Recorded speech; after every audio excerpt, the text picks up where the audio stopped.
Hey, welcome to your first application program for how to build something in Android Studio.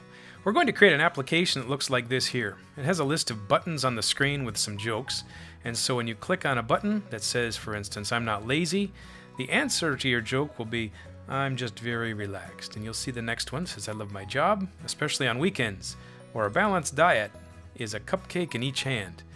And so we're going to create three buttons at the top of the screen that create these pop-up messages called toasts. Toast, like in bread. The next item here is called a message in the message field. So if I have this button here that says to err is human, and I click it, I'm going to get my to blame someone else is even more human. And the second answer for this one, only young once, immature forever. Smile today, tomorrow might be worse. And never let a fool kiss you, and never let a kiss fool you. And so you're going to create your own version of this joke app with your own buttons and your own phrases. So go to the internet and find some of these if you can't think of your own. But I'm going to take you through step by step on how to create these buttons and make them programmed so that they can talk to the screen. So here, let's go. First of all, I'm going to launch Android Studio. I'm using the Apple version, but the Windows and the Apple version are basically the same thing. Start a new Android project studio is what I'm going to choose here. And then I'm going to give this thing a title. So instead of my application, I'm going to call it my jokes, and you can use whatever name you like. The company domain name is a unique string to you, and so you can see that I'm using my first and last name followed by a URL that I own. So studyoffice.org, you could use any string you want really, but it just has to be unique. Nobody else in the world would use this string right here.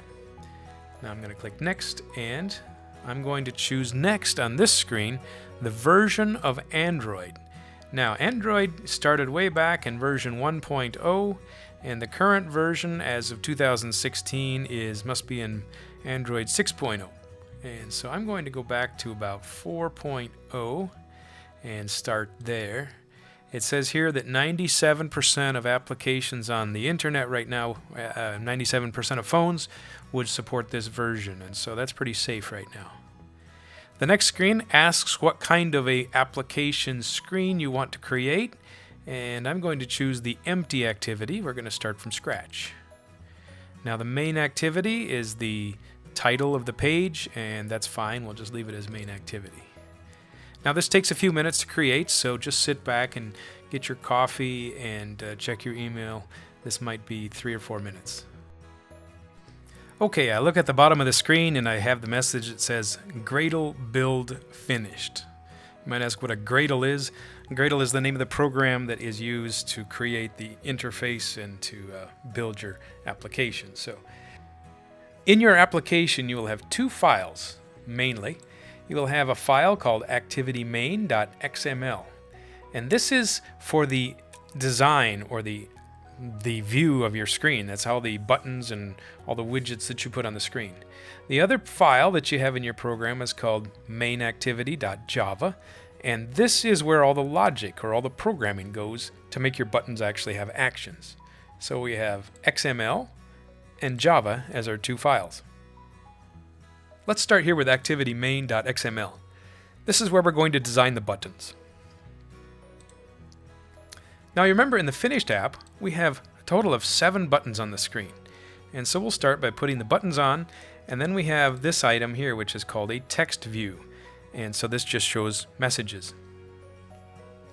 So let's get started right away by putting buttons on our screen. Now they've put a message in here that says hello world. This over here, this is called a text view item, and we can delete that for now, so I'll press the delete key. And we'll start putting buttons on. So in your widgets area, look for button. Drag it out to the center. Grab another button. So let's put 3 buttons in there. So you noticed I lined these 3 buttons up near the center, and you can also see that we have 3 different items in our component tree. So we have an item called the relative layout, which is the kind of screen and the kind of application we built, and then it has 3 buttons inside that. These buttons all have properties. So if I click on the first button and scroll through this list here that says properties, you will see that there's maybe 100 different things we can change about the button. What I want to change first is the ID of the button. It's just called button. I'm going to use a naming convention. Whenever I have a button on the screen, I'm going to call it B underscore, and then I'm going to use a description of what that button does. This button is going to create a toast message. So I'm going to say toast 1 and press enter. It says, do you want to update the usages for this and the rest of the program? So yes. Now you see at the top that it has renamed the button as btoast1. Let's also show you another way to rename this. If I double click on a button, I get the text and the ID listed here. I'm going to rename the ID here. I'm going to say b underscore toast2. And the third one, I'll double click and I'm going to call b underscore toast3. Now let's change the text on the button. If I double click on the first one, where it says new button, this is where I'm going to put in the first line of my jokes. I'm not lazy, I love my job, and a balanced diet. You can use other jokes. These are the ones that I chose. So, I'm not lazy. I'll put that in first. I'm not lazy. And press enter. Now, there is a problem with how I did that. It looks like it's working fine, but this light bulb over here is giving me a suggestion. If I click here, it says hard coding strings should use something called a @string resource. What are they talking about? Well, in a program, it's a bad practice to name the title or put the text of your button right in the design. It's better to have a separate list of all of the names used in your program. Why do you say? Well, let's say you wanted to change your program into a Spanish language program. It's easier to find all of your sentences, all your strings in one list than to try and find them in your whole design. So if you get a complicated program, it gets more complicated to figure out where everything is. Let's take a look over here in this folder called RES. We're going to find the strings in here. So I'm going to drop the triangle here, click on values, and sure enough, there is a file called strings.xml. Let's double click it. Strings.xml already has one string in it. It's called app name, and I named it as my jokes. So if I wanted to retitle my program, I could do that right here. I could call it my jokes app. And now it'll look like my jokes app at the title. Now I want to use this I'm not lazy as one of those string resources as well. And so my light bulb is going to give me a suggestion on how I can do that. If I click anywhere on this line, up comes a screen called extract resource. And so the resource name is I''am not lazy, and I'll just choose OK. Let's go back into strings and let's see what's going on. There it is. I'm not lazy is listed right there. Now the button screen says here string I'm not lazy. That's not what we want it to look like. We want to keep the original string. We want to use this value right here. And so something went wrong, it says. The rendering couldn't happen. So let's see if we can fix that. I'm going to choose the run command, or I'm sorry, the build command, and I'm going to clean the project. Now this will take a minute or so to run, and hopefully this will clean up the problem. Okay, it seems like I cleaned up the problem. It says now I'm not lazy. So occasionally the rendering needs some help. Okay, let's see what the next button's supposed to say. It says I love my job. I love my job. Let's do that one as well. Let's double click here. And this time, instead of typing in new button, I'm going to choose here the little 3 ellipse buttons. And it says resources. Here's another way to create the same resource. If I click at the bottom that says new string value, and now it says resource name. So I'm going to call this second joke. And what was my second joke going to be? It says I love my job, and then the name was especially on weekends.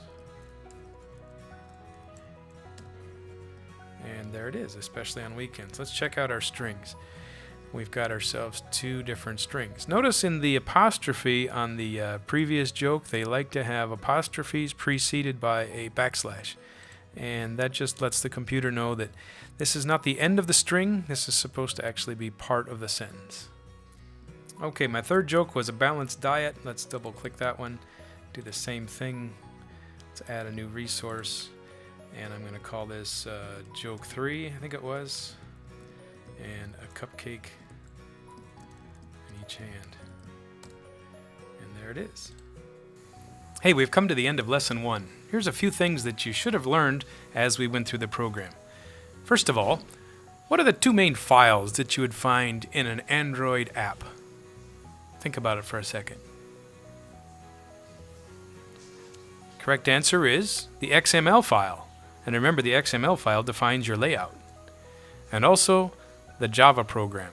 And so these are the two that combine together to make a single Android app. Here's another question.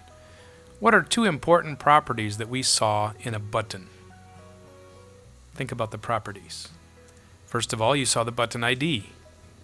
The button ID will be used later in the programming. And also we saw the button text, or the title. This will be displayed on the face of the button. Also, we looked at a file called strings.xml. What's inside there? Strings.xml contains the text that you use on the face of your buttons, the app title, and other objects that we'll create later on in the program. In part 2, we'll create the rest of the app. We're going to create the buttons on the bottom and also make all the actions work. So, come back soon.